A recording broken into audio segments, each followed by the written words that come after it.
भारत में कई कहानियां प्रचलित हैं।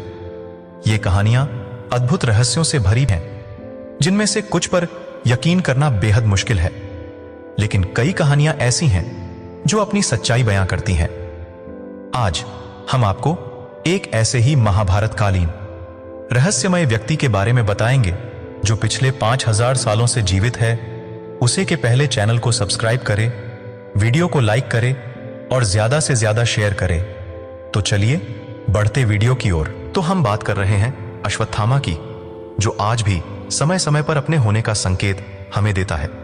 हमारे हिंदू ग्रंथों में 7 ऐसे महामानवों का जिक्र आता है जो आज भी अजर अमर हैं और आज भी धरती पर उपस्थित है।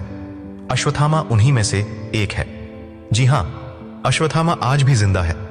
मध्य प्रदेश के बुरहानपुर शहर से लगभग 20 किलोमीटर की दूरी पर एक किला स्थित है, जिसे असीरगढ़ का किला कहा जाता है। इसके बारे में ऐसा कहा जाता है कि इस किले में आज भी अश्वत्थामा आते हैं। असीरगढ़ के किले में एक ऐसा शिव मंदिर मौजूद है जहां अश्वत्थामा आज भी प्रत्येक दिन भगवान शिव जी की पूजा करने आते हैं। कहते हैं वे उतावली नदी में स्नान करने के बाद यहां पूजा करते हैं। और आश्चर्य की बात तो यह है कि पहाड़ डाच की चोटी पर बने किले में एक तालाब स्थित है जो तपती गर्मी में भी कभी नहीं सूखता। कहते हैं असीरगढ़ के अलावा मध्य प्रदेश के ही जबलपुर शहर के गोरी घाट के किनारे पर भी अश्वत्थामा को भटकते हुए देखा गया है। वहां के कुछ स्थानीय निवासी ऐसा बताते हैं कि उन्होंने अश्वत्थामा को अपनी आंखों से देखने का दावा किया है। वे बताते हैं कि अश्वत्थामा के माथे से लगातार खून बहता है, जिसे रोकने के लिए वे लोगों से हल्दी और तेल की मांग भी करते हैं। उस गांव के कई बुजुर्गों का मानना है कि जो व्यक्ति एक बार अश्वत्थामा को देख लेता है, उसका मानसिक संतुलन बिगड़ जाता है। हमारे वेदों के अनुसार अश्वत्थामा को उन अष्टचरण जीवियों में से माना जाता है जो आज भी अमर है और इस धरती पर मौजूद है। समय समय पर अपनी मौजूदगी का साहस हमें कराते हैं, लेकिन अगर सत्य नहीं है तो वो कौन है जो हर सुबह मंदिर का ताला खुलने के पहले ही शिवलिंग की पूजा करके चला जाता है। हर दिन शिवलिंग पर ताजा फूल और जलचढ़ा मिलता है। सूरज ढलने के बाद असीरगढ़ के किले में किसी को रुकने नहीं दिया जाता। सब जगह ताले लगा दिए जाते हैं। पूरे किले को बंद कर दिया जाता है, तो फिर वहां कैसे कोई आ सकता है?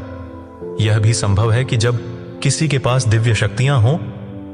जिन लोगों ने अश्वत्थामा को देखा है, उनका कहना है कि अश्वत्थामा किसी आम इंसान की तुलना में काफी बड्ढे हैं। उनका कद काफी ऊंचा है और शरीर पर गहरे जख्म हैं।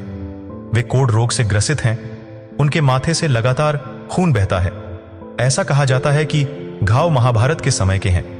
वे आज भी जंगलों में भटक कर श्री कृष्ण द्वारा दिए गए शाप को भुगत रहे हैं। अश्वत्थामा के साथ ऐसा क्या हुआ जो वो आज भी जिंदा हैं, भटक रहे हैं? जब अश्वत्थामा का जन्म हुआ तब उनके गले से घोड़े की तरह हिनहिनाने जैसी आवाज निकली, जिसके कारण इनका नाम अश्वत्थामा पद्धा।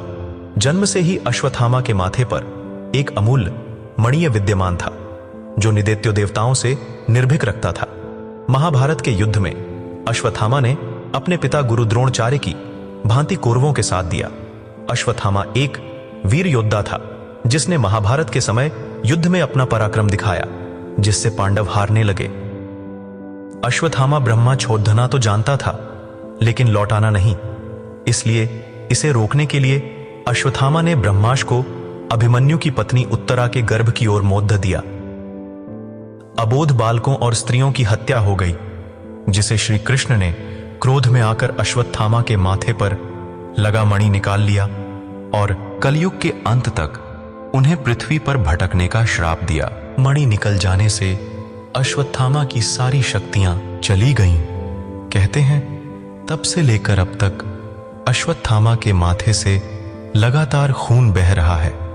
उसके शरीर पर महाभारत युद्ध के घाव हैं जो अभी तक नहीं भरे हैं। न जाने अश्वत्थामा ने कितने कष्ट सहे हैं और कितने कष्ट अभी सहाना बाकी है। ऐसे रहस्य और मान्यताएं हमारे भारतीय समाज और संस्कृति का अभिन्न अंग हैं। ये कहानियां हमें हमारे इतिहास और पुराणों से जोड़ती हैं और हमें यह सिखाती हैं कि प्रत्येक कर्म का फल अवश्य मिलता है।